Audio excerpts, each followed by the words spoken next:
Le burn-out, nous commençons maintenant, grâce à vos explications, à percevoir la finesse du diagnostic, la difficulté du diagnostic et l'importance de ce diagnostic. Pourriez-vous nous dire quelques mots sur la prévalence, sur l'importance quantitative de cette affection, de cette pathologie? Je redis le mot, car maintenant nous comprenons ce que c'est.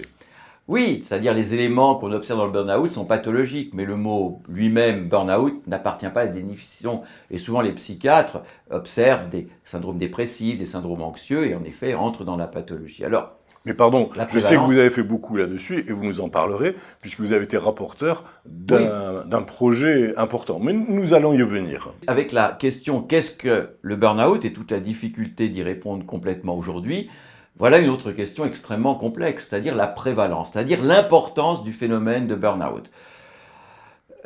Soyons francs, on n'en a aucune idée. Aujourd'hui, beaucoup de chiffres circulent. On a parlé de 3 millions de sujets, ce qui est évidemment un chiffre qui a été repris très médiatiquement, comme une traînée de poudre, parce qu'évidemment c'est impressionnant, 3 millions. Mais je vous rappelle que 3 millions, c'est le nombre de dépressions qu'il y a en France. Donc, sauf à penser que toutes les dépressions sont des burn-out, le pas semble difficile à franchir.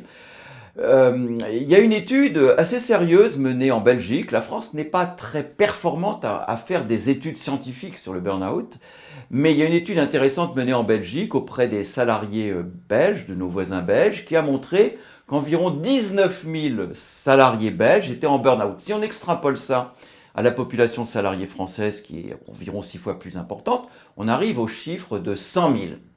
Et puis, dernière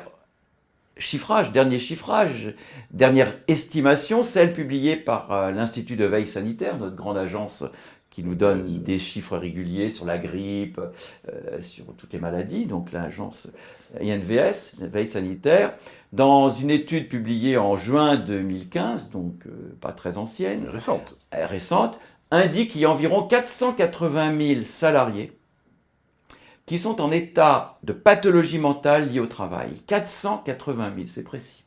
Mais sur ces 480 000, il n'y en a que 7% qui correspondent à un burn-out, au sens qu'on a défini auparavant. Les autres sont des dépressions classiques, ou des stress post-traumatiques, ou des troubles anxieux. Si vous faites 7% de 480 000, vous arrivez à 30 000. Donc vous voyez, 3 millions, 100 000, 30 000. Il faut être franc. En médecine, il y a des choses qu'on ne sait pas. Et donc, l'une des nécessités, aujourd'hui, c'est d'avoir une meilleure connaissance de l'importance d'un phénomène qui est une réalité dramatique, mais dont on ne connaît pas suffisamment l'ampleur.